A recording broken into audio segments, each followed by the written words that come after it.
See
See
Hello, hello, hello, everyone. Welcome to Apocrypha, only Apocrypha podcast on YouTube. How's it going, everybody? Good to see you. All this in. We got Rook, we got Paranormal Witch, we got Sad World, we got Peter White, we got Pyro Guy, Scorpio Docs. When I first saw that, I thought it was Scorpio Box. Forgot to poop out my chat. Say what now? I forgot to poop out my chat. Oh, I'll out your chat. Gotta do that. Welcome, everybody. I hope everyone is having a wonderful weekend. Sorry about missing my adversary yesterday. Didn't feel well, either of us. Not do it and take the night off. Thing when you're podcasting, fuck it and just not do it. And hopefully, I'm able to do Dayton and coffee tomorrow at some point. I might just do that in the morning here and it for you guys around morning time for you guys over there in the US, because I know y'all motherfuckers stateside or somewhere in North America. So that's a thing. Yeah. So tonight's an interesting topic of discussion. Hopefully Mark 5 decides to drop in, because we're talking a little bit of Christianity. How we found the bridge point between Left-Hand Path and Christianity. We did find the bridge point. So it's going to be an interesting conversation. But before we have that conversation, as with every other week, Mystic, whip out your deck. I will do that exact thing. And today I'm using a deck that we have used before. So, it's one of my favorites, actually, and it's been a while since I used it, but it's the Tarot of the Abyss by Antinomianism, and I think, like I said, we've used this one quite a bit before, but it's been a while. So I wanted to bring it back out because it just feels like the right time. We're getting close to the Christmas. Sorry, closing up my notebook. And I just felt like it was time to bring it back out and use it. I've used it a couple times recently in some private reads, which has been great. So very excited. This is one of those decks that is borderless, which is one of my favorite things. I know I've been psychoanalyzed already by our resident psych NP, and there's a reason I don't like borders. But this is borderless, and borderless is really important to me. So great cards. They are, was it monochrome, I guess? Just there's only one, the sketch color and the back color. Reversible, really great deck. So highly recommend this, because to me, this is one of those decks that the images are a mix of old and new, and the modernity of it is very helpful I need you. Um, Speaking of decks, I and need you to tell me the. I can't remember what deck it was, but a couple years ago, used this deck that I really liked. I wanted to get it. Now I can't remember it. I don't remember. Uh, Well, it's a well, it's a car good horn, thing. you know. A good thing, I guess, the show's recorded, right? I can just go back and find it. Yeah, I've had I'll check because I have a bag that has all the recent decks that I've used in it because I've been doing the show a lot out of the house. I'm at my Okay. house today, so it should be in that box, that bag, if it was one of the ones I did while I was away. And I remember talking about it, so we'll have to see if I can figure that out too. I'll look. So again, as you know, for those of you that don't know, I guess I should say, if you're new here, this is an energy read. So this read is designed for the room to kind of pull whatever it is you can pull from it, whatever you get out of this, that can be helpful to you. Last week we were all major arcana, if I remember correctly. This week we are 100% minor. And two cups and a sword. Two water, two air. Water and air aren't always the a good integration of things. So this could really mean some turbulence with some decisions that we need to make at the end. So let's start with our four of cups. Sorry, it's not. There it goes. There it goes. Nope. It's kind of focusing in and out a little bit. Hopefully you guys don't see the big glare there, and I apologize if you do. But the four of cups for me is often one of those cards that says you're probably a little bit up on your uh, dissatisfaction of life, or you're feeling like things are a little bit sad and dreary, and like, I don't feel right. Things aren't going exactly how I like them, and I'm just not really happy about it. Like, there's no enthusiasm, there's no joy or no energy in what it is that you're doing. So, our first thing is saying we need to come out of this four of cups feeling of there's my cups are empty. I've drank everything out of them. I need more, but I can't get more. You have to make the decision to engage in that and to bring that enthusiasm back into it. So we need to bring a little reinvigoration. And I'll be honest with you, I'm just going to start off with this. Myself in my personal life at our house, it's been a really big thing about redoing the whole house. And that's kind of what Four of Cups energy needs to get out of, right? To get out of that rut of the Four of Cups. Not a big deal, not a huge thing, just a little thing, is rearranging the house. We're moving our game room to a different area. We're changing where our kitchen table is, and kind of reinvigorating things through change. Our second card is the Five of Cups. So we are numerically one next to the other. Whenever this happens, that means that there is a direct impetus for change when I do a reading. So the Five, unfortunately, is the card that tells me that we need to look elsewhere for something else. We need to look in a different place for something. So again, we're having this re-inject or re-pull in something new or engrossing or exciting to the work that you're doing. And now we're saying we have to go with the alternative, which means whatever we've chosen is not working for us, and it's okay to use the backup plan. So we might be relying on our backup plan to get done what we want to make happen. And it's probably sad because it's our backup plan, right? We always think of our backup plan as the second best.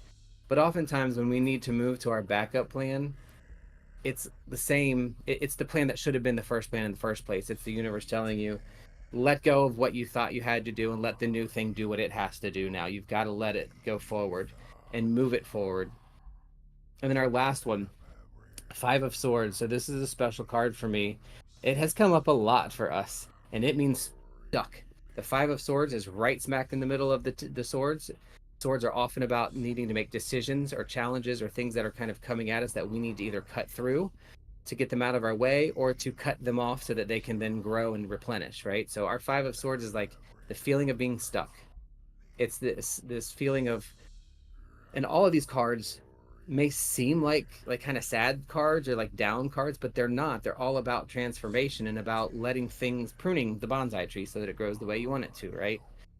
So with this kind of stalemate coming up to us, we have to really think about what we're doing, who we're doing it with, and realize that we don't have to always push for the next level right now. We can let it sit for a minute.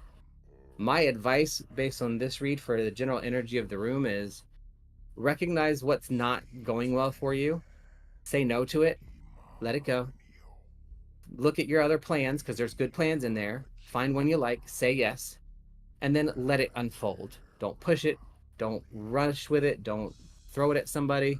Don't punch people in the face. Just we've got to let the new plans kind of go to get to the next piece that we're trying to do. If we force it, we're going to go right back to square one. So that's it for this week.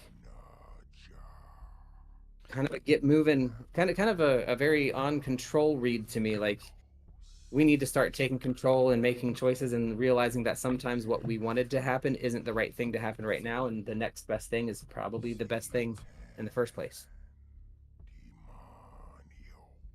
I don't. It feels on point, but I don't know why, but it kind of can. What the concept? Well, maybe it'll reveal itself for you. But the big thing is, well, not the big thing. A couple of important things out of the I don't want to call them trends. I hate that word. I'm so sick of using it. The the symbols, the what you see. I can't think of the word now. I've had a lot of kratom tonight. Um, None of this is about big issues in life, right? We had no major arcana cards. We had nothing at the end of the pip cards. We had no court cards. These are all internal things that we're talking about. These are like letting yourself make change, letting yourself move things around, even though it's not the way you exactly wanted it. It's adapting. It's allowing things to occur, and Okay, that makes sense. not being a stalemate to them yourself. Because if you interject yourself and not allow it to flow, then you're going to fuck it up worse. I Let it go. I tend to get something that like every so I'm yeah, glad.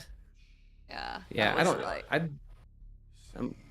I've been in this needing to change things just for the sake of change and having to go in and figure out why do I feel that way.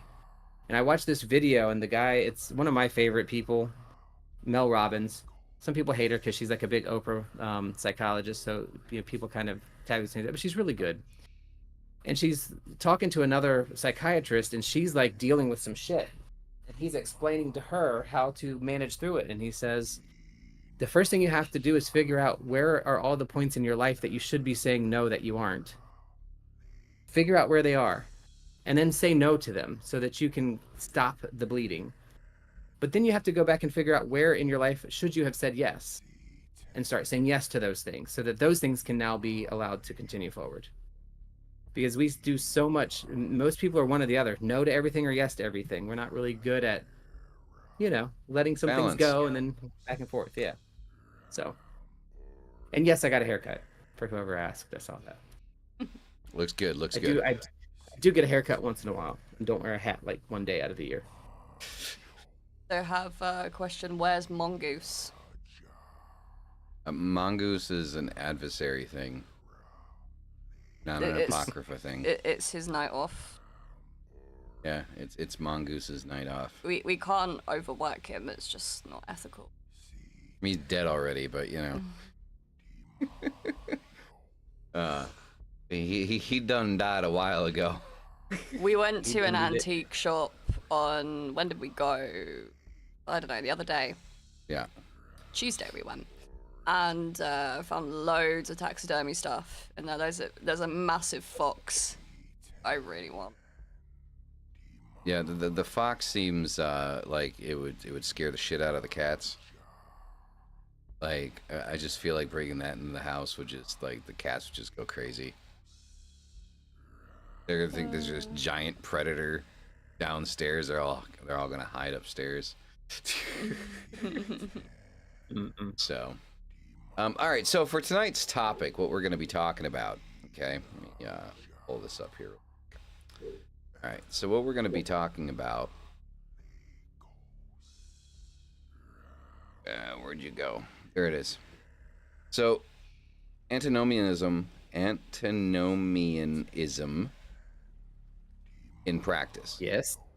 Okay. So, living against the grain without falling into reactionary traps. So, to start out with, when I looked this up, what I found interesting was, right? So, Antinomianism is very important in the left-hand path, right? So the left-hand path as a philosophy encompasses itself in kind of breaking moral norms, right? What would be considered kind of morally or societally correct, on the day-to-day. But when I dug a little bit deeper into it, what I found interesting is this whole concept initially is a Christian one. Some And people so- believe that you can't separate it from the Christian version. That I did not read. Why do you think you can't separate it from Christianity? Well, some people believe that its only existence is because of the grace of God, which we can get into. But like, Yeah. you can't be antinomian if you don't have God's graces, which is not really what the term means when you look at it. But Yeah.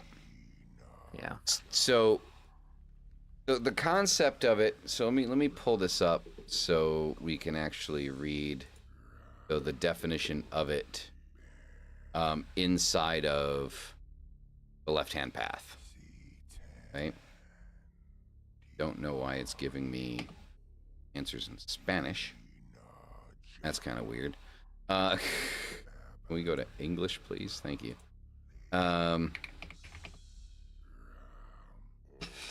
What the? That was ridiculous. Why would you do that? It did it again. Oh my God.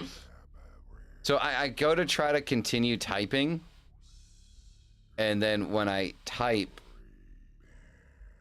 it, okay, there we go. I forgot it was on my other account. That's funny. All right. Okay, yeah. See, this is why you don't use Bing, because sometimes Microsoft, Bing. Microsoft is a little slow. What are you looking for? The definition? Well, specifically how it applies inside of, here we go. So antinomianism is a philosophy of the left-hand path, a controversial new esoteric spirituality. Antinomianism, the approach that goes against the dominant religious culture. So this I found interesting, because when you look at it in connection with the left-hand path, it treats it like it is of originally the left-hand path, right? And so the idea of not kind of falling towards, like, not being subjugated to the law around you, the law, societal law, not necessarily legality when it comes to the left-hand path. When we talk about it in the Christian terms, they were talking about the legality of it, like the legal aspect. Like, so they were not subject to the law itself, right? They were above the law because they had God's grace. In the left-hand path, it's more of societal norms, societal morality, that type of law. What is the status quo at that particular point in time? Which makes a lot of sense if you're coming at it from a U.S. approach, which is that the dominant culture is Christian. Exactly. Right? So it kind of fits. I also think that historically it makes sense where, particularly kind of in like medieval times, when there was this fight for dominance when it came to Catholicism and the Protestants, and we actually went to a museum fairly recently, which was an old underground London prison called Clink. And there were lots of stories in there where a lot of Catholics were kept in there, priests and whatnot, for refusing to give up their, basically renounce Catholicism. So I feel like this antinomianism, I try and say it really quick, it's like that's going to help me not fuck it up. I feel like that could play some relevance in that as well. Yeah, I definitely agree. And so there's another adage at the end of this that I think is also kind of important to the kind of like the ideology of antinomianism. Antinomianism. Fucking Christ. So the left-hand path is opposed to doctrine. So the perspectives of animal rights, vegetarianism, and ecology do not apply to all members of the left-hand path. However, these issues are much discussed in both groups. So what I find interesting, and I think is very important when it kind of comes to this topic of discussion, is that idea. So there's this shadowing kind of concept or ideology out there right now where most people on the left-hand path, that all people in the left-hand path, whether that be theistic Satanism, atheistic Satanism, demonolatry, you know, what have you, all fall within kind of like the same ideologues in their beliefs, not necessarily spiritually, but just, you know, generally speaking, right? And what I find interesting about this statement and what we're talking about right now is the idea that the left-hand path under this concept does not adhere to any one specific direction in anything. The left-hand path allows itself to be fluid in movement to the individual. So like when we talk about individualism, is what is correct to the individual. So just to throw out there, like I know that this is a sensitive subject, but like I'm just going to use this as an example. So a lot of people think, for example, somebody that is an occultist or on the left-hand path, for example, couldn't be conservative, like politically conservative. Now, would it be completely strange, weird, out there to see someone that is an occultist that is on the left-hand path and calls themselves, like openly calls themselves a conservative? Yeah, it would be out there. But by the doctrine itself, it's not something that can't happen, is the point, right? And I think that would be the greatest point of contention, like in society right now, is somebody's political views compared to their spiritual ones, right? It's like to say that most people would think that you can't be a leftist and a Christian, right? And I don't think that statement's true either. I think that there are probably a lot of leftist Christians out there. Mystic, what do you think? I guess I just maybe like from the leftism thing, like I don't know. I don't really. I mean, just I an don't really example. feel... Like I don't want to make the conversation Yeah, political, yeah, but yeah. I just, it's the only thing I could think of in my head that it's a good example because, you know, when we talk about antinomianism, if you're looking at it, it's really rejecting the legal system, right? So that's the system created by government. If you're looking at it from that secular, I guess, version of it, if that's the right way to say that. So I just kind of feel like if you are left-hand path and that is your true path that you are seeking, regardless of the religious aspect, are you automatically an antinomian in the form of, or in the version that is that which feels that I don't have to apply the laws don't apply to me because I have my moral compass, which comes from my left-hand pathedness? If that makes any sense.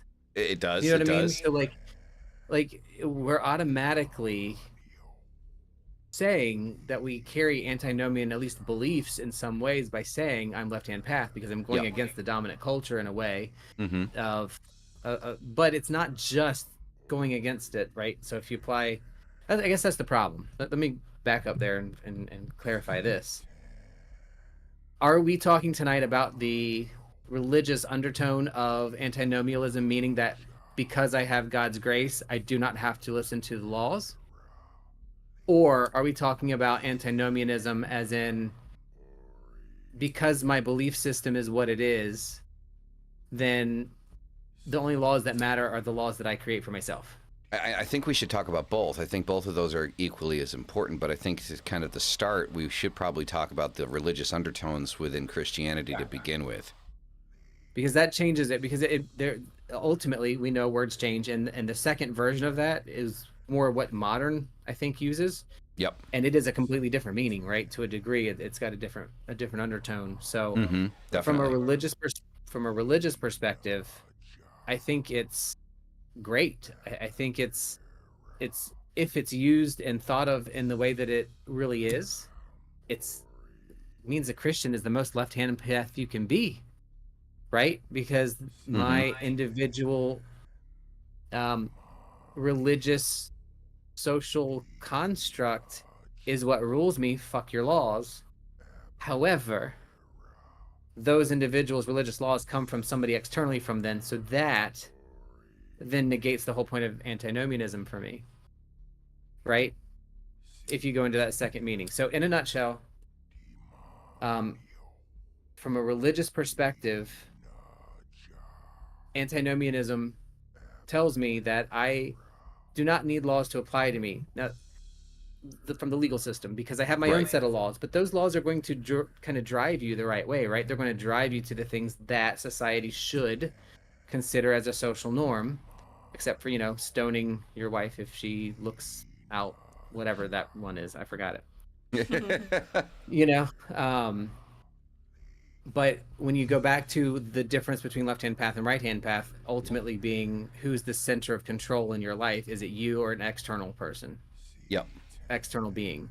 Well, and to me, that erases it for religious. I don't see how you can say I'm an antinomian as a person or as a noun if these aren't even my own laws. They're just morals that I'm adopting because I'm afraid to think for myself. That completely negates the whole idea. I agree with you, but I think one point that you made is extremely important. The timing, right? When these terms were used, because I think that this, like, when this term was originally used, we're talking about a time where Christians were heavily persecuted for being Christian, right? And today that's just simply not the case. No. So I think that who this term applies to, I think, has a natural evolution to it, as to who's the persecuted body. Well, that too, and let's just give us two buckets. I'm Christian. I reject the laws because God has told me that his law is the only one that matters, which is what he says, right? Yep. And if that's the case, nothing else applies to me because I have God's grace. Things will go well for me. I'm an antinomian, or the antinomian can be applied to me. Or I'm left-hand path. I also rail against the machine, rage against the machine, and I reject the laws and legalism, and I use my own moral code. But that's because I have chosen that it is right for me and my world and my life. I'm an antinomian. So we both are, and in effect, but the difference being is, again, where that control comes from. And right? I think the left-hand path embodies it. I think the left-hand path embodies it significantly more. Oh, I agree 100%. Because our moral compass does come from ourselves and the understanding of what needs to be done for us as individuals. It's not to say that we don't look out for those that we care about. We don't look out for the tribe. But it's just to say that our tribe is significantly smaller. We look out for those that truly are the closest to us, and including ourselves. And I think with the former, when we talk about Christianity, it's more for religion's sake than it is for the individual's sake, right? It's more to protect the scripture. It's more to embody and empower the one true God than it is to empower the individual. Your thoughts? I think the term could be synonymous with just being like adversarial Hmm. because you're going against that norm. You're rebelling against, and it's not just, I don't believe in it. It is essentially like rebellion as well. I do think that in terms of like the religious context of it, if that was still kind of like, I mean, it probably is like, it could be used for religious extremism today, because it's a case of like, I can do what I want, I can commit acts of terrorism because the laws don't apply for me, and yeah. I mean, I think even if you look at like certain sections of Islam, I mean, that would be definitely something that would be kind of applied to it. We look at like, how things are handled in certain areas of the world. Yeah. What was the other thing? Oh yeah, the whole thing about we look at antinomianism and left-hand path. An example that I saw of that being present, like in a left-hand path, is like breaking taboos, and I'm kind of at a point of,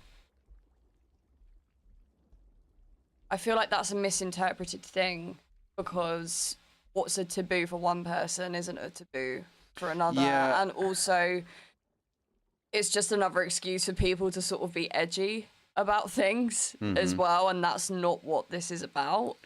I think what's happening. I think if we take a societal look at this, I have to agree with that statement wholeheartedly. I think that there are certain things that are just being taken to certain extremes for the sake of taking it to an extreme. Like, not necessarily like, it's one thing to take something to an extreme to make a point, right? Like there's a point that needs to be made, there's a message that needs to be sent, and you need to go to this extreme in order to send that message to make this point, right? It's one of the things that, so Mystic, let me ask you, because I don't want to speak on this because, well, I'm not in the community, you are. But would you agree with the statement that initially, like with the first, for example, the initial and first Pride parades, that there was some extreme imagery that was integrated into it to make a point to make people pay attention, and then it got to a point where it became a staple when it was no longer necessary? So I actually talk about this quite a bit in our circles about this, I know there's probably social theories that explain all this, but I call it the rubber band theory, because it's almost like, because of the need to be pressed, pressure, pushed, balled up, it gets pushed and pressured up so far. There's so many rubber bands holding it together that eventually it snaps and the whole thing just explodes and goes way overboard. And so, yes, I absolutely believe that and agree with that. There are, and it's not just for oppression, but that's a good example from the LGBTQ community and all the other letters that go with it. Not being funny, but I can't keep up with them either myself. Point being that, yeah, there's a certain point where the once you fight to break free, right, and you're free, you don't automatically just stop fighting, because it's really easy to get put back in that glass bubble. Yep. And so I think that the problem, though, becomes that once you do kind of come out of that, and then it's seen as inappropriate and aggressive and overboard and all that. It's like, yeah, but I mean, in all instances where things like that occur, people are hurt and die for the cause to get it where it is. I'm not saying that this is that same event, but just Right. from the perspective of that, even we can talk about witch persecution. Witches are out in full force now, and yes, we respond very aggressively sometimes now. We didn't 10 years ago, but now it may not be necessary. We're very accepted if you consider yourself a witch, like I do. It is very accepted. There's still a lot of problems with it. But if somebody even says one little thing negative about me, sometimes I will go overboard and be like, what the fuck you say? Say it to my face and see if I can or can't curse. Let's try this again. Right. Yeah, You know what I mean? exactly. But that's not necessary. But it's just your response because of that push. But I mean, it's in human beings' nature to, which is the funniest thing in the world to me. It is in our nature to be like each other and want to be communicating with each other and to fit in, not Mm-hmm. belong, but fit in, because there's a difference between those two. That's something we can talk about one day. But to fit in, while at the same time wanting to be so far apart and being so individual at the same time, like we're screwed up as a species. Well, I mean, even I would even use like the goth movement, like, or the alternative movement rather, of like the mid late 90s and early 2000s is also a pretty good example. Um, there was a point, like, you know, when you get to like 1996 to 2005, between those two, like between that those time periods, where goth was really fucking over the top. Like, I mean, we went overboard, like with looking as extreme as humanly possible just to get looks and reactions out on the street. And you know, some of it was individual, some of it was like individualized in the sense that we appreciated and liked the attention even if it was negative because somebody was paying attention. But in the movement itself, it was kind of like, hey fuckers, we exist, you know, and we're not going anywhere. And Exactly. you know, and that was kind of like where that extremism kind of came into play, right? Like that was the whole point of it. Was, and I don't, I'm not necessarily like using the term extremism, but it's like the It extreme, is. yeah, you know, was because we knew that we needed to do something to force people to pay attention, because if you went on the parade, if you went down the street, if you were just whispering your point, you know, just whispering your point didn't do anything. You know, nobody paid attention to you. Nobody gave a shit. You know, but once you go overboard, I mean, that I think that's where like goth really kind of started incorporating like BDSM and shit like that. Like, because that really caught people's attention. The moment you like incorporated sex into the fucking thing, you know, it people are like, oh no, you can't do that, and we were just kind of like, fuck you, yeah, we can. You Now I'm know, gonna do it twice. Nanny nanny boo boo. right? And so, you know, it was just kind of like that thing of trying to make people pay attention to what the fuck was going on. And I think it was the same thing with a lot of movements in that time period, because I mean, even, you know, I mean, as you know, I guess I could describe myself as an ally with the LGBT community. You know, I remember working with my friend Tim setting up the first Pride parade in upstate New York, right? And what went into that, and the things that were talked about being added into the things that at the state level, they said you can't do that. And then Tim was like, no, I'm doing it anyway. Like, you know, and he did it anyway. And like the amount of people that tried to shut down the parade, it was ridiculous, you know, because of the things that were incorporated into it. I remember there was a giant dildo float. Like, there was a float literally made out of dildos. And that was one of the things that was like a no-no. Like, I think now, like, a float made out of dildos is pretty fucking tame compared to some of the shit that goes on now. But It's interesting because yeah, that is true sometimes, but it's still not the norm. And while that stuff like in the LGBTQ, it does bother me. Like, I think it's way too much and unnecessary, but there's always been a belief system. Think about the 60s of sexual liberation, right? This isn't a new thing. This is a cycle that we go through, and it's just this time it's the LGBTQIA. The last time it was the hippies. yeah. Next time it'll be somebody else. Like, it's, you know, sexual liberation is a very strong counter because we are at our heart sexual beings. Like, we don't survive without it, right? Literally. So, yeah, like literally. And why that's I don't know. I mean, it's just something for you to clutch your pearls with, you know. What do you think? I'm just reading a comment. I just stepped away for a minute and just heard Atius Dade say dildos. You did. We were talking about massive dildos in a parade. Yeah. And I mean, are they necessary? No. Do they get people to pay attention? Yes. Is it the wrong attention? Yes. Is it going to change anything? But then No. there's that concept. I mean, I'm sure everybody's heard this. Is there's no such thing as bad press. Like no press is bad press. And that's like a double entendre, you know. Like I mean, it's like if you're not getting any press at all, that's bad. But if you're getting any kind of press, that's still good, right? People are still paying Better than attention. nothing. Yeah, exactly.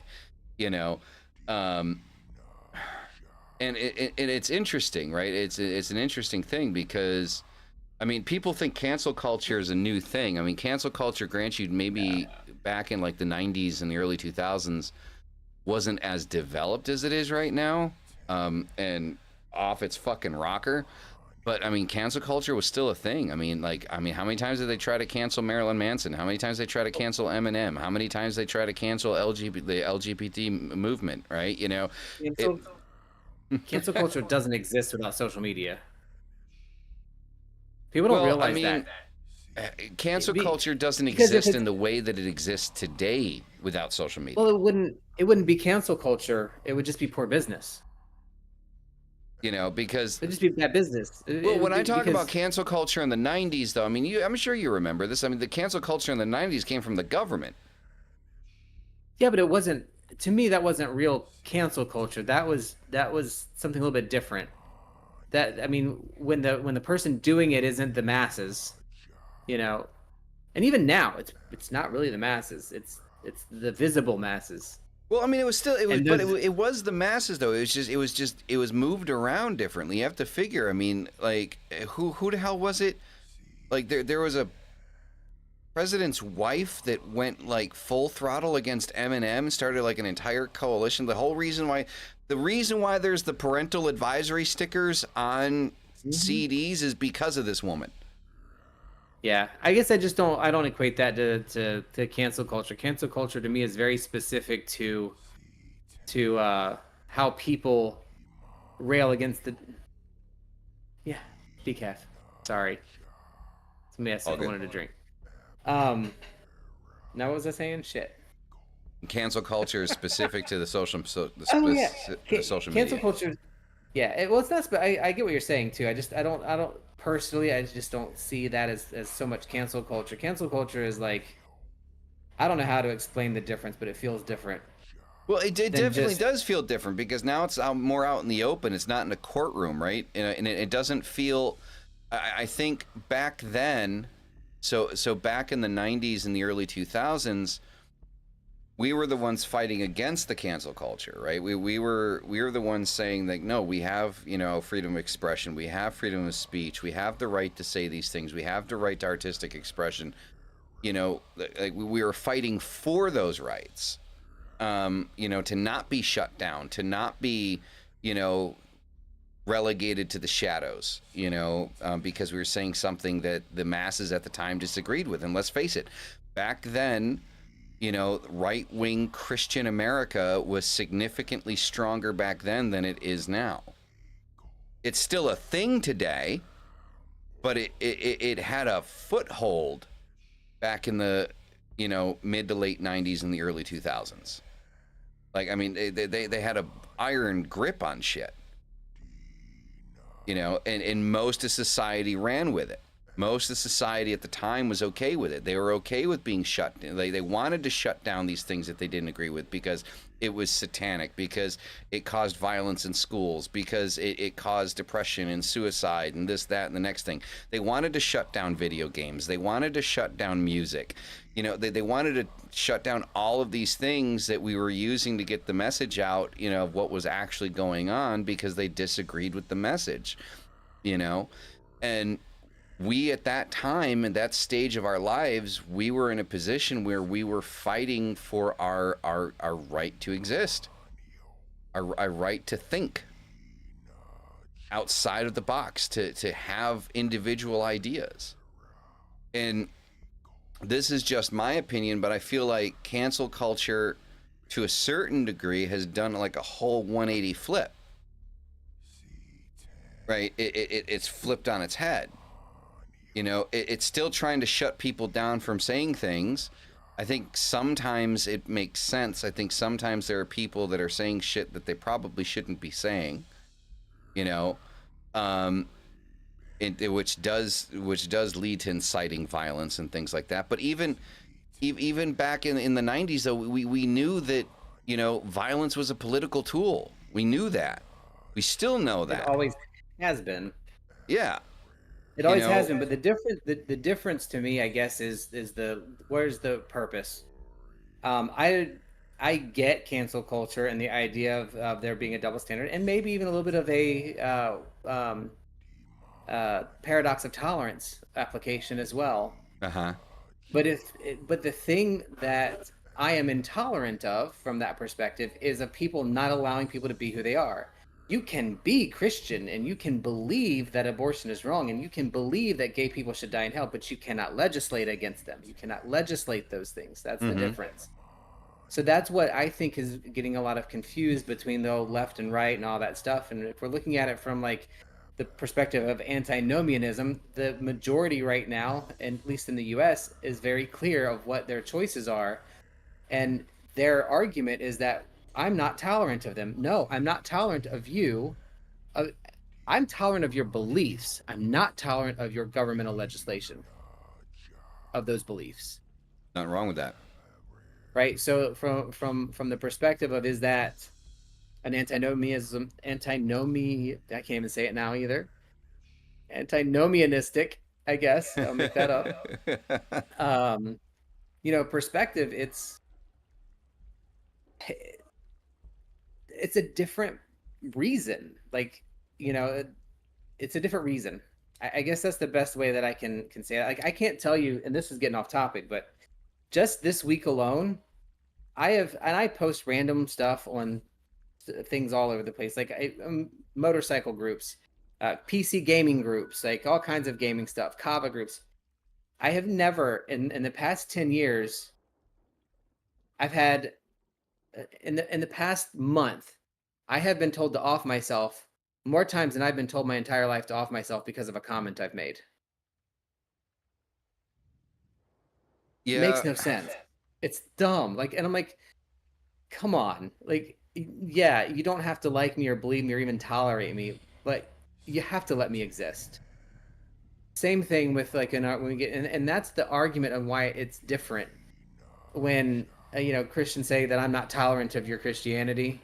Well, that's why, because your Christianity is telling me you can tell me I don't exist, fine, but you can't legislate that I shouldn't exist or shouldn't have the rights. Uh-huh. And then this whole thing with I'm not even going to get into that tonight because it's a whole other subject with it just yeah, not even that. But the point is, to our topic, there's always going to be a group railing against the majority. There's always going to be somewhere to stand up. There's always going to be somebody oppressed, because what humans desire the most is control. Mm-hmm. And safety. Here's how I heard it the other day. It was a great way that a psychiatrist said, is like, human beings must have safety. It is our number one thing that we will always look for. We will always look for safety. Whether you believe it or not, you will look for safety first. And how do you get safety? By controlling. You control your environment. You control what's around you. You control the things you can control. That's how you maintain your safety. Mm-hmm. So people want control. But then that control becomes a psychosis. Mm-hmm. Or sociopathy, and you're looking for that control, and that's when you get people wanting to control all the land or control all the oil or control all the property, or whatever the case may be. But that's the bottom line of all of this, is control. And I don't want to control what people do. I want people to not be allowed to control what people do, as long as it does not cause someone unwilling pain or discomfort or destruction. As much as I hate to say this, society, global society, not just America or anything like that, but global society, society as a whole constantly runs through cycles. And inside that cycle, inside those cycles, there's always going to be people that stand against whatever is the status quo at that particular junction in time. But the part that I hate to say is I don't think that we've learned enough from the past to not repeat it. And I don't know from which side this is going to come from, but I feel like global society is due for another another Hitler. According to, I didn't expect you to say Hitler, but yes, I hear you. Year two. Was a very melodic note. What was I going to say? Shit. Oh, according to one of an author I like, Dolores Cannon. I love her in the supernatural and paranormal realm of things. In her beliefs in connections, really, like it's very alien oriented. That we are, I think, in the 5th out of 8 revolutions of the human race as a whole. That we will be reset at least 2 more times before we get to the point where we can enlighten. And I kind of believe her. We're not ready. No, we're not. We're moving there. Like there's death throes, right? But the death throes are so big, they're not in our lifetimes. They're not even going to be in our millennia, I don't think. Are there more people that are on the right track? Yes. Who do I think is more on the right track? Us, of course. Mm-hmm. You know, as we work through things and try to do better in every single way that we can, it's wrong to everybody else, but it's right to us. I think we're on the right path. We're not ready. The human as a whole, especially the U.S. We are such a screwed up young nation that doesn't know shit, and we think we know everything, but we're the jock bully in the courtyard that can't pass a math test. I mean, yeah. I mean, look, as someone that has lived outside of the country, in various and I love my places. Country, don't get me wrong, I do. But right? Sorry, you know, it's not to say. Look, it's not to say that the U.S. doesn't have its issues and have its problems. Of course, it fucking does. The U.S. is not perfect by any fucking means of the imagination. Most of us are loud, obnoxious, fucking assholes that think we're entitled to everything on the planet. And you know what? I'm including myself in that statement, right? There's a certain privilege and spoiled nature to being an American. Put it to you this way. When I came here to England, when I went through customs, I didn't even go through customs. I scanned my fucking passport and they just fucking let me in. They didn't stamp it. They didn't ask me for anything. They didn't ask me to pay. She's British. I feel sorry for them. She's British, and they stopped her and gave her 20 questions of why the fuck she was going into her own goddamn country. They didn't ask me shit. That's not funny, but that is kind of funny. So I'm sorry. That's bad. There is a level of spoiled when it comes to being an American. Because individually, people in other countries can absolutely loathe America and Americans. But when we show up in most countries, when we show up at the door, they're, come on in. Welcome. Spend your money. Right? Do you think that's because we're harmless in most people's eyes? No, I don't. I don't think it's because people view us as harmless. I mean, governmentally speaking, at least. I mean, the whole reason why Putin hasn't popped off with nuclear weapons yet is because he's afraid of the retaliation. Oh yeah, I mean, we would end the world. That will happen. Yeah. It would just be, be done. Like, we could literally go over there and punch them in the nose, and then they retaliate, and then we blow them up and everybody up, and we say it was their fault. That's what we would do. Because we're the 12, 16-year-old bully jock that can't do math. That's exactly what we are. And again, like I said, I do, and I know we're totally railing off the topic, but it does fit within the legal realm of things, I think. It does. I love this country. I feel safe here. There are places that I don't feel safe. I understand it. I like it. It's beautiful. There's things I don't need to leave the country, right? Do I want to? Yeah, I want to travel. But everything that we need is here. And despite something, and it pisses me off to know this in the back of my head, it is going to get worse before it gets better. Yeah. But even at its worst, for me, I'm privileged enough that I don't experience it, right? Look, I think There's such a disparity between where I'm at in life and where somebody else is down the street. It's just like that. so. The way that I view things, like, so trying to stay on topic here a little bit. The way I view you know the movie 1978, right?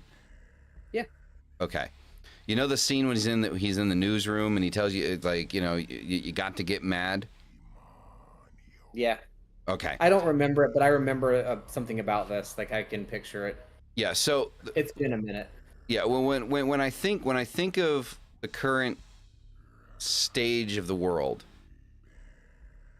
I think there's There's always been two classes of people. And I think the old are staying younger longer, which is why we're seeing more kind of people willing to kind of open their mouth and say shit. But back in the day, in society, the way that it worked, every generation, all the young people, all the teenagers and young adults want to see change. They want to see things become better. And it's not that older people don't want to see change and don't want to see things become better, but the older that you get and the less that you see things change and the more you see things continue how they are, you become complacent in the idea that society is never going to listen to you and nothing is ever going to change. So then you start to fall into place.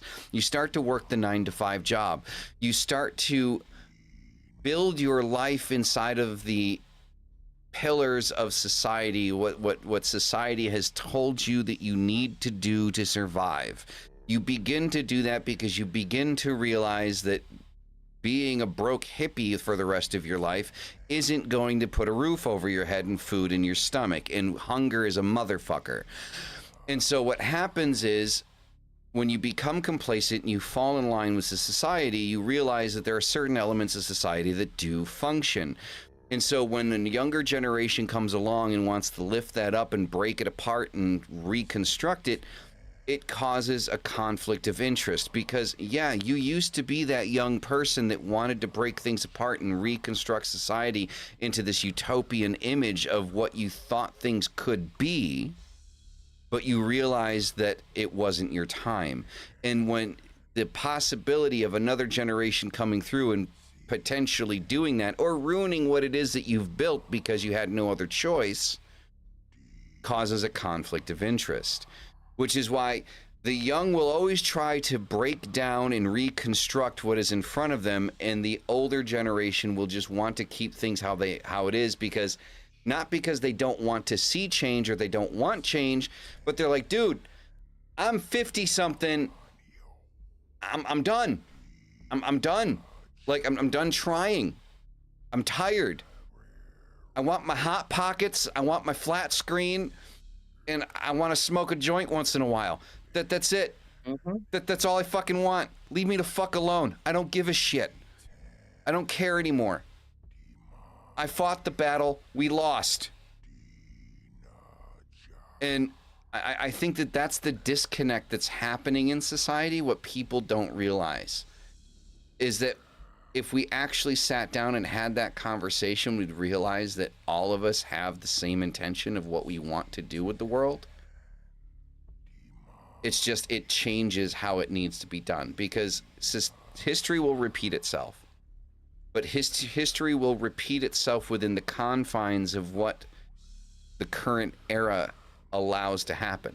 So when I say we're due in for another Hitler, it's not going to look like 1942.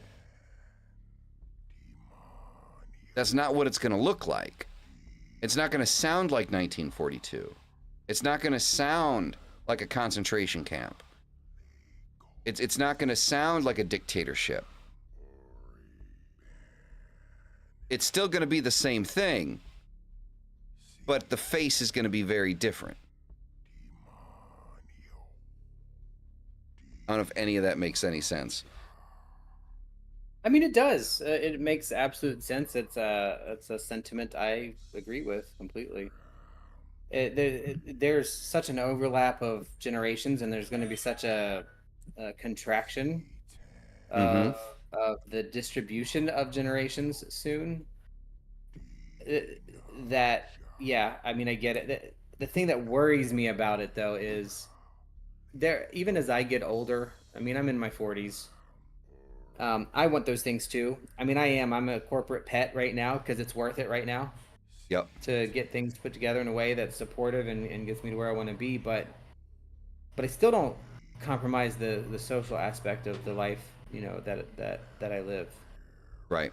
So I wonder how much of the generation that is getting older now, to me, and I felt this, like I have this conversation with Rook a lot, where I have realized that what I really feel with the youngest generation that's working now is jealousy, and self anger, because they have decided in many cases to say, I will work, but I will not work until I'm dead. I will put in my 8 hours, but you will not use me. You will not burn me out. And then we say, oh, you're lazy because you're not working 80 hours a week. And then go home and complain that we work 80 hours a week. You know what I Mm-hmm. mean? Yep. Yep. From a generational perspective, there's that overlap there and that thing. And I'm trying to recognize both sides. What I can't reconcile, though, is why it is so important for your religious belief system to drive what's right and wrong. Well, I feel like on the It, Christian it, side of things, the reason why they do that so much is because it makes them feel safe. It's an argument that hasn't changed for the last, 50 years? like We're I arguing don't the same understand. points, man. I don't understand how I don't understand how a drag queen or a transsexual person makes women feel unsafe in a bathroom unless there's something else there. You know what I mean? Because it's just as unsafe for anybody. I don't know. I don't know how to explain it. There's this thing in my head that cannot reconcile why it is so hard to let people choose how to live.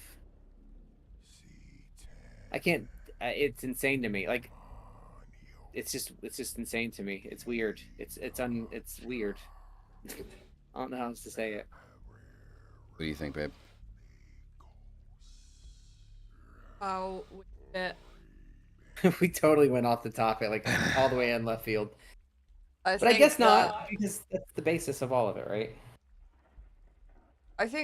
there's an illusion of dualism within antinomianism, because it's the idea of there being two sides to something. Now we use the example of what you said at the beginning about the existence of someone on the left-hand path who is conservative in their politics and that not fitting the norm. That's kind of like antinomianism within antinomianism. Mm-hmm. And then we also have the whole thing, like you talked about, kind of just like culture a lot in general when it comes to things like music, fashion, and that portraying a message. Mm-hmm. And then there are people, it's kind of like subcultures beneath a message. Mm-hmm. But then there are people that fall into those subcultures purely for the appreciation of music aesthetics that don't necessarily follow the, let's say, extreme narrative that others kind of use it for, if that makes sense. Yeah. So, yeah, I don't really know where I was going with that, but that's just kind of what I observed from what we've talked about tonight. So, And how it's kind of like cyclical, really. Like you mentioned cycles a lot, because which like if we look at it in a dualistic way, it's whatever side kind of leans into or gains the more kind of let's use the term popular vote, is kind of like then that power is gained back, and then the other side are considered the adversary. So yeah, I suppose it's kind of like that transfer of power. You know, we saw it in, again, like medieval England, like the amount of switching that it was between Protestants and Catholics, depending on who was in the monarchy at the time. Yeah. So I'm curious, based off of, so Mystic mentioned something that I'm just curious about, and like so you as a woman, right? How do you feel about a trans woman using a woman's bathroom? Why is this relevant to this topic? I'm curious because, I mean, Mystic mentioned it, so. You've really put me on the spot there. So just to not put you on the spot, but to take that a little bit further, I can understand somebody having a difficulty or a fear if certain things have happened, right? So we have things that we become afraid of because something happens. I would be more afraid of if I'm not a woman, so I can't say that I am, but I am gay, and I do find that bathrooms are a dangerous place for gay men historically. That's where you get beat up. That's where the bullying happens. That's where, you know, people can chase you in and corner you. I've seen enough movies that's happened in. So when I go into a men's bathroom, it is men that I fear when I go into the bathroom. And I'm not like I'm saying I'm afraid every time I go into the bathroom, but I go into the bathroom obviously for my business to do it, get out, because I don't want to be around people or have anybody think anything or say anything or have a problem. So I would think the fear would be going into anybody going into a bathroom that has ill intentions. Being a transsexual doesn't create that. The argument is that a man can dress up as a woman and go in there to abuse women. I can guarantee you a transsexual is not doing that. Like, that's not happening. Now, would somebody use that as a cover to do it? Absolutely. I think that's the worry. But I think that is the worry, because that's what the risk that would come into my mind. If I'm doing a risk assessment of this situation, I'm thinking, okay, is there another intention other than someone wanting to use this bathroom because that's what they identify with its, you know, with their gender, right? That's, if I'm doing a risk assessment of that situation, yeah, that's going to be my thought. Is there an ulterior motive here? Now, there's a difference between me using the toilet and me being in a changing room. The changing room would be, I think, a different kind of thing because there's nudity, right? So it's going to be a little bit more of a shock if I see someone in there without, well, you know, with a penis, basically, to just put it as it is. You know, I'm gonna be like, shit, because yeah, I think that changes things a little bit more. If I see, because the thing is, if there's a trans person in the women's toilets, the likelihood is I'm probably not gonna notice because I've gone in there quickly to take a piss, like, and if I do notice it, it's, you know, it's not going to be a huge thing. I'm going to go about my day, right? But if I'm in a changing room after, I don't know, going swimming or being at the gym or something, and there's someone walking around in there with the dick out, I'm gonna be like, what the fuck, you know? So I think that's really important though. Like, so to separate the bathroom and the dressing room. And I appreciate that, because in the bathroom, my thought goes to, if I'm doing like the risk assessment thing, because I think the same thing. We don't pay attention who goes in those bathrooms. If you're not watching people, you're never going to see even a man going in that bathroom, not paying attention and sitting in the stall. So to me, I don't see the risk changing there, because it's just not a thing. Now, to me, like that's just not, we're not paying attention to who goes in. I mean, I've actually walked into a women's restroom on accident at the airport, went to the bathroom and left and never noticed. Just because I had my headphones in, I'm listening to music, and I don't use the urinals much because I don't like being that close to people I don't know. The men's urinals in the airport, you're like, I don't want to be near where you can. I just don't.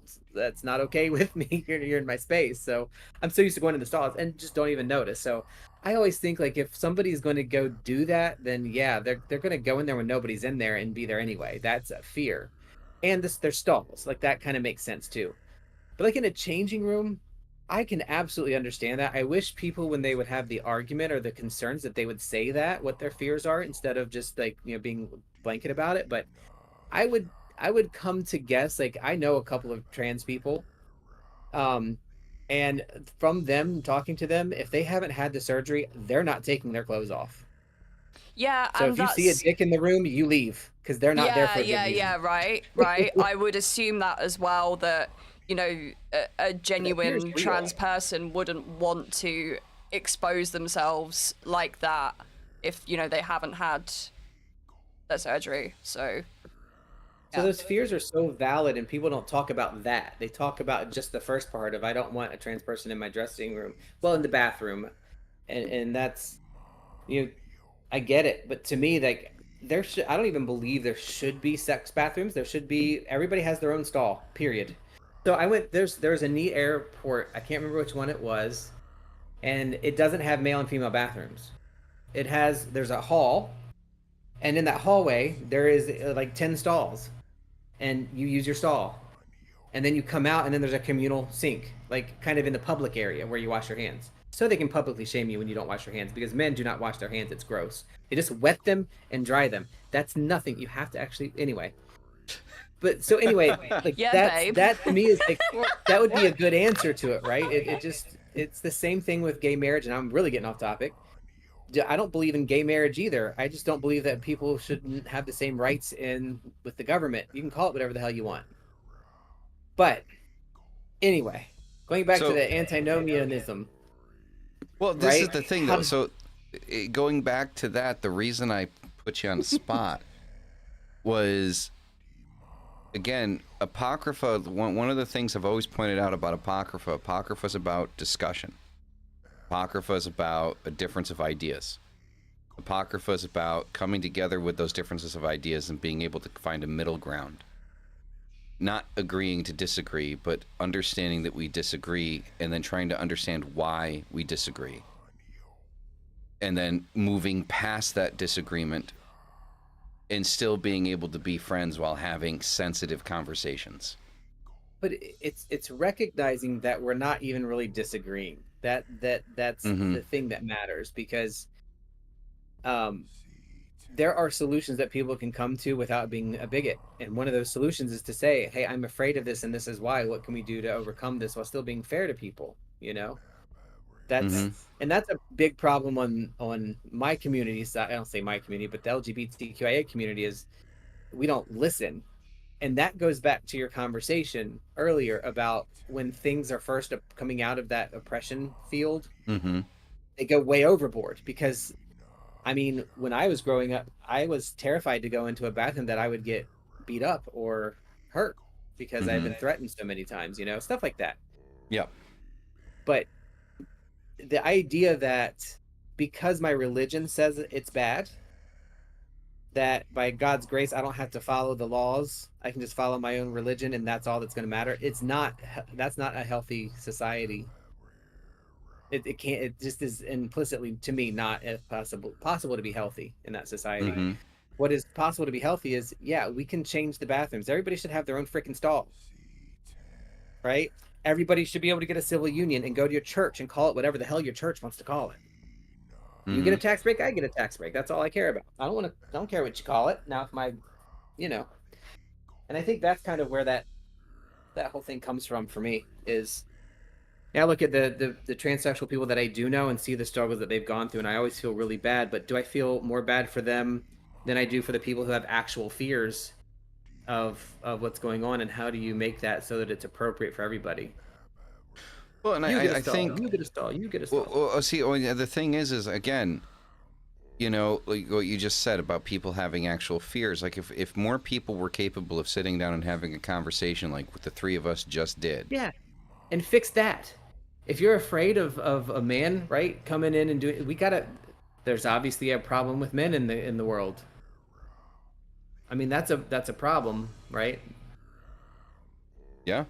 We don't fix the problems. But that's kind of one of the things we're really good at in the human species. We like to. So, but I just wanted to try to give like a decent example of that because I knew that I knew it would just be a conversation. I'm sorry for putting you on the spot, but also I'm not a woman, so I can't speak to going into a woman's bathroom. Because not that I can recall, I've not even ever walked into one by accident. So that I can recall doesn't mean it's never happened. I mean, but Yeah, let's face it. Nobody's afraid of me. so I don't carry that kind of weight. But that's kind of the point, right? And I think to round about the conversation here. So it comes from the Greek word lawless. And so in the modern day adaptation of it, I don't believe we're talking about being lawless.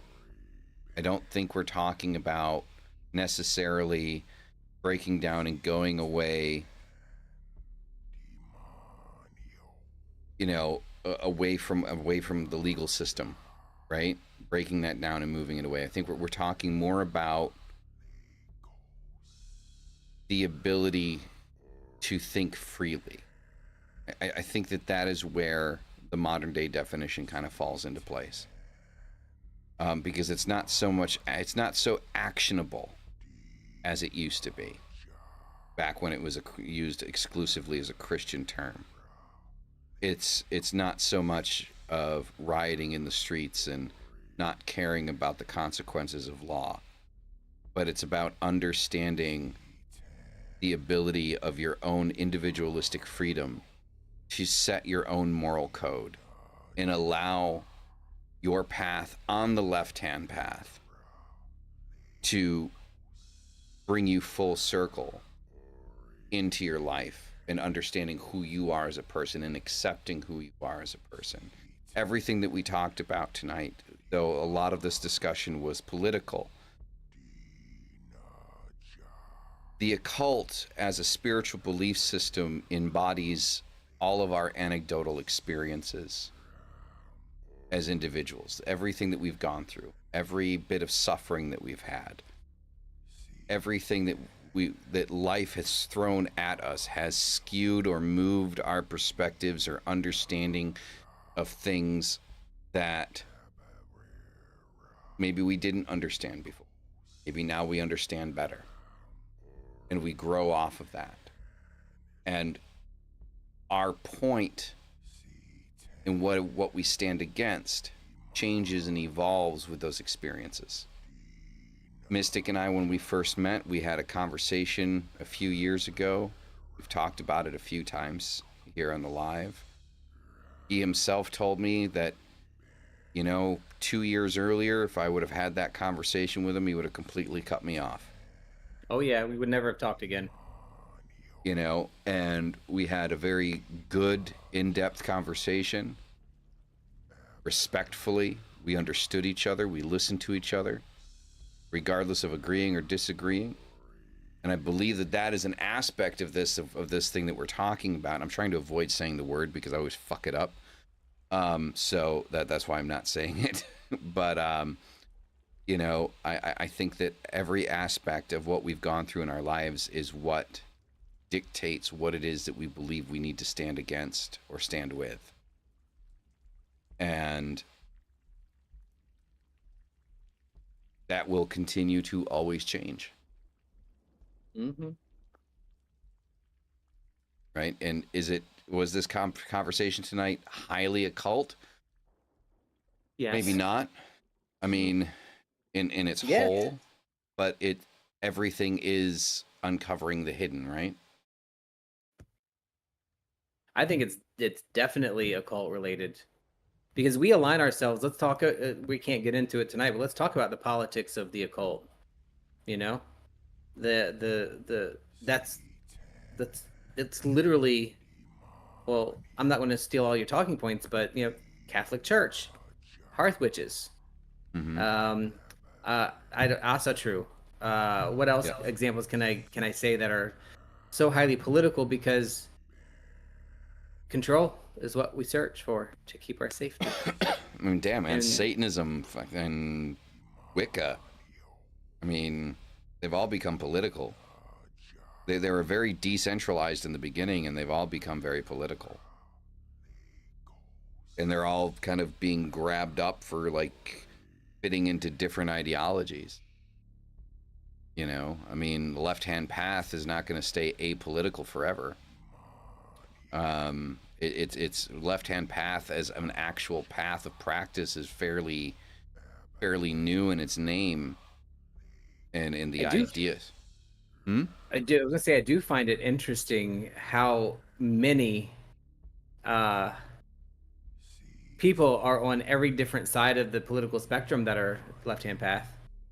I like that you can't make it one or the other. That's one thing that I love about that. Yeah, I do like that about the left-hand path. It isn't broken down to just one side or the other. There's all walks of life that consider themselves left-hand path. So, and maybe through left-hand path we can eventually have enough communication and things in common that we can talk them through like we do here. That's nice. What I'm hoping. That's what I'm hoping, man. I'm hoping we can truly live by example and show people that it's okay to have a conversation, that it doesn't have to be a screaming match. Who's louder? Who can call more names? Who can get nowhere faster? So,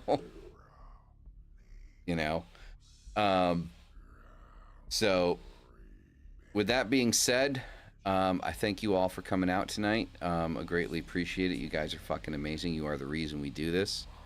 I will be doing Satan and Coffee tomorrow. Oh, yeah. Will you be? You're gonna be doing your show too? To like, since this Sunday's your last Sunday. Yeah, so we are doing our show tomorrow on Two Pondering Pagans. It is our last scheduled live, I should say. Rick and I had a long discussion about reorganizing our time and energy into putting out our videos and our edited stuff a little bit more. And then if we go live, that'll be random so that we can spend more focused time. And so we will have tomorrow's show. It'll be short, but we will do it. But it will be our last one after 2 years. We will be starting up some new things, though. They will all be Discord based, because we're getting out of the streaming business, meaning me and Rook, and what we want to do is have more small group, live discussion and topics. So I'll probably post in the Discord at some point. If we go in there, we have a small group we'll be meeting with, and we'll open up Discord and have conversations, just small groups, and that'll kind of be our piece. But we'll be putting out more scheduled videos, which will be nice. Sounds good. All right, rock on. All right, with that being said, I think you want to plug anything? Not really, not at the moment. I mean, I've got a merch site, demonora.com, that launched pretty recently, so go check that out. Just so I don't do it wrong, do you have the website? Yes. So it is Demonora, DEMONORA.com. Okay, got it. I wanted to put it in the chat. And yeah, brilliant. And yeah, so there's merch there, and so all the little bits and pieces that I make myself. So. Yep. And so my adversary, Dyra's podcast, our podcast, Fridays, 7 p.m. Central Standard. Apocrypha, obviously, Saturday, 7 p.m. Central Standard. And Satan and Coffee, the Sunday Black Mass, is 11 a.m. Central Standard. So with that being said, Thank you guys. Greatly appreciate it. And as always, hail thy fucking self. We'll see you in the next one. Deuces.